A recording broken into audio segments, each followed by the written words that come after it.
Hello नमस्ते सर्वांना। पुन्हा एकदा तुम्हा सर्वांचं आपल्या रेसिपी चॅनलमध्ये अगदी मनापासून स्वागत करते।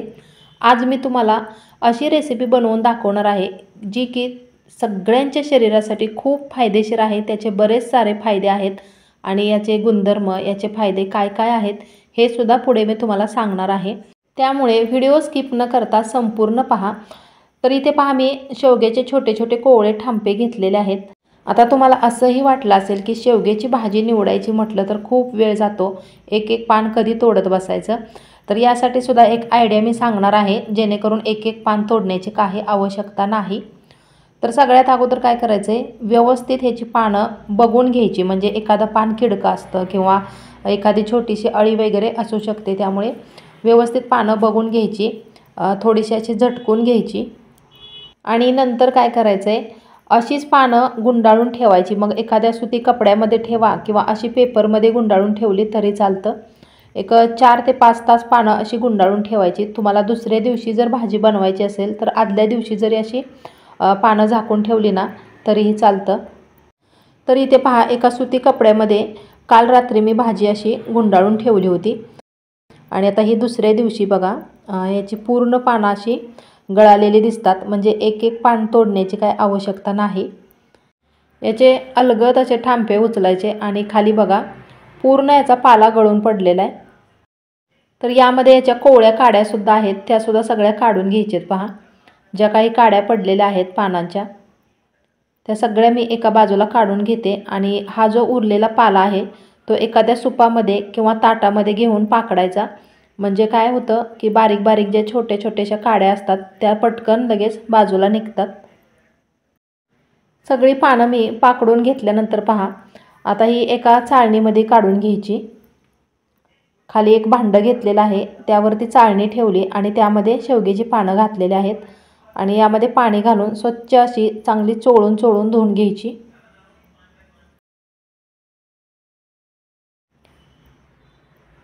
पाणी किती खराब निघालंय बघा। तर अशा पद्धतीने मी अजून एक 2-3 वेळा तरी ही पानं स्वच्छ अशी धुवून घेते।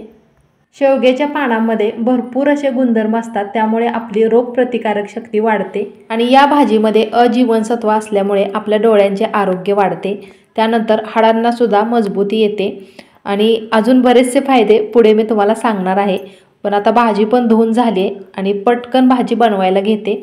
कढई गरम करायला ठेवली, त्यामध्ये थोडंसं 1 चमचाभर तेल घातलेलं आहे आणि त्यानंतर एक 7-8 लसणाच्या पाकळ्या अशा ठेचून घालायच्या।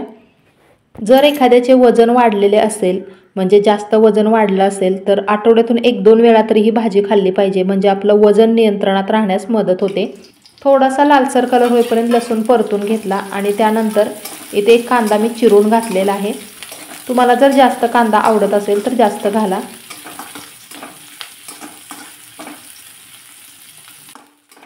थोडासा लालसर कलर येईपर्यंत कांदा मी परतून घेतलेला आहे आणि एक सांगायचं राहिलं, अर्धी वाटी मूग डाळ इथे मी भिजत ठेवली होती।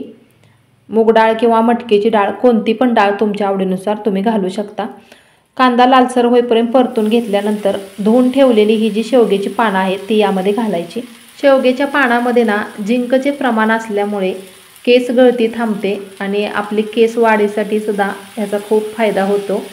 जर जास्त केस गळत असतील तर ही भाजी आवर्जून खावा आणि बघा, मला कमेंटद्वारे सांगा की तुम्हाला फरक पडतोय का नाही ते। 1-2 मिनिट तेलामध्ये भाजी व्यवस्थित चांगली परतून घ्यायची। परतून घेतल्यामुळे त्याची चव आणखीनच वाढते। या अगोदर सुद्धा शेवग्याच्या पानांपासून बऱ्याचशा वेगवेगळ्या रेसिपी मी तुमच्याबरोबर शेअर केलेत। त्यानंतर शेवग्याच्या पानांचं सूप कसं बनवायचं ही सुद्धा खूप अशी पौष्टिक रेसिपी आहे। पाहिली नसेल तर नक्की पहा किंवा या व्हिडिओच्या शेवटी एंड स्क्रीनला तुम्हाला पाहायला भेटेल, तर नक्की पहा। व्यवस्थित चांगली भाजी परतून झाली आणि आता ही जी मुगाची डाळ मी भिजत ठेवली होती, भिजवलेली डाळ यामध्ये घालते।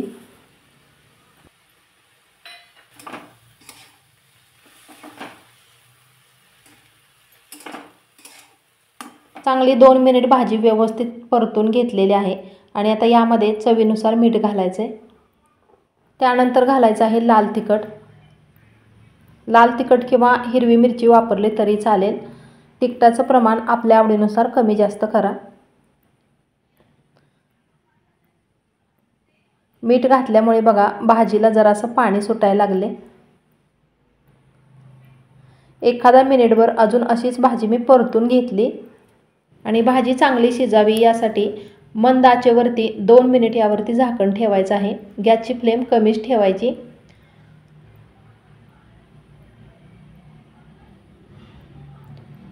बघा यातलं जरासं पाणी आटलेलं आहे भाजीमधलं।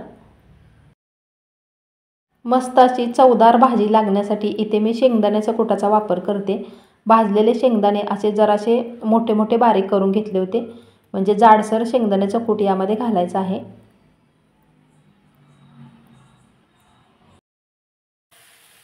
आपल्या ज्या नेहमीच्या भाज्या असतात त्याच्यापेक्षा थोडासा वेळ जरा जास्त लागतो ही भाजी शिजायला। खूप अशी सुटसुटीत म्हणजे कोरडी भाजी झाली। मग काय करायचं आहे, थोडंसं पाणी यावरती शिंपडायचं आहे। जास्ती पण पाण्याचा वापर नाही करायचा, नाहीतर याची चव बिघडते।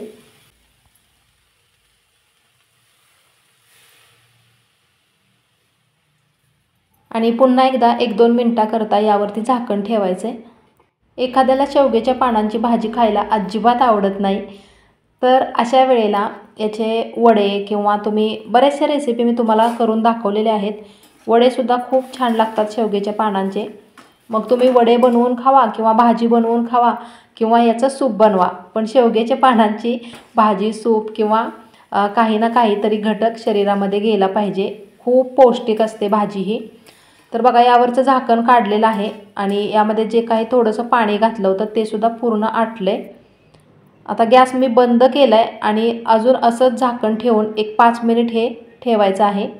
एकदम मस्त अशी गरमागरम शेवग्याच्या पानांची भाजी तयार आहे।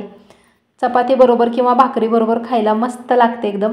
चला तर मग मी लवकरच भेटते अशीच नवीन एखादी छानशी रेसिपी घेऊन पुढच्या व्हिडिओमध्ये। रेसिपी संपूर्ण पाहिल्याबद्दल खूप खूप खूप मनापासून धन्यवाद।